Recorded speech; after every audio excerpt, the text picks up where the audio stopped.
49% ఉన్నప్పటికీ కూడా పూర్తి పెత్తనం గత అనేక సంవత్సరాలుగా స్వాతంత్రం వచ్చినప్పటి నుంచి కూడా పూర్తి పెత్తనం అంతా కూడా రాష్ట్ర ప్రభుత్వ ఆధ్వర్యంలోనే ఉండేది. కేంద్ర ప్రభుత్వ వాటా మరి ఉన్నప్పటికీ కూడా ఏ రకమైనటువంటి జోక్యం, ఏ రకమైనటువంటి అధికారం కేంద్ర ప్రభుత్వానికి లేదు. నైనీ కోల్ బ్లాక్ సంబంధించి ఎండిఓ నియమించాల్సింది. ఎండిఓ పని 2 పనులు, బొగ్గు ప్రొడక్షన్ చేయడము, బొగ్గు రవాణా చేయడం. ఈ 2 పనులు సంబంధించినటువంటి టెండర్ అది. దానికి సైట్ విజిట్ సర్టిఫికెట్ అనేటువంటి ఒక కొత్త నిబంధన, అది సింగరేణి ఇవ్వాలా.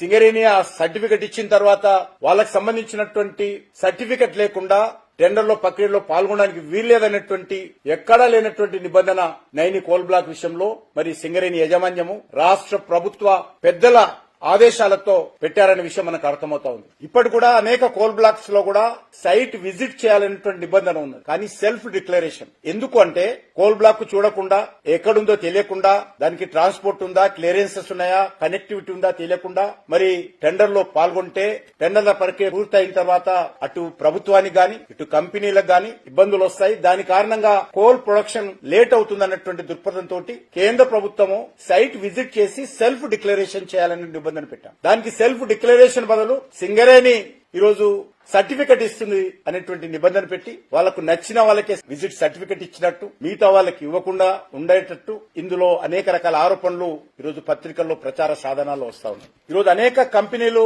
కేంద్ర ప్రభుత్వం ఆధ్వర్యంలో టెండర్లు చేస్తా ఉన్నాం. ఎక్కడ కూడా దేశంలో ఇన్ని టెండర్లు నిర్వహిస్తున్నప్పటికీ, ఇన్ని రకాల కోల్ బ్లాక్లు వేలం జరుగుతున్నప్పటికీ, అనేక రకాల కోల్ బ్లాక్స్ ప్రొడక్షన్ వస్తున్నప్పటికీ కూడా ఎక్కడ కూడా ఏ రకమైనటువంటి ఆరోపణ లేదు. కానీ తెలంగాణ ప్రభుత్వం ఆధ్వర్యంలో గత 12 సంవత్సరాలుగా ఈ యొక్క 2015 నుంచి ఆల్మోస్ట్ ఉన్నటువంటి యొక్క నైనీ కోల్ బ్లాక్ యాక్షన్ చేసుకోవడం కోసము గతంలో బీఆర్ఎస్ ప్రభుత్వము, ఇప్పుడున్నటువంటి కాంగ్రెస్ పార్టీ ప్రభుత్వము ఏ రకంగా పక్కదారులు పట్టి ఏ రకంగా ప్రక్రియను ఆలస్యం చేస్తున్నారో తెలంగాణ ప్రజలు, సింగరేణి కార్మికులు అర్థం చేసుకోవాల్సిన అవసరం ఉంది.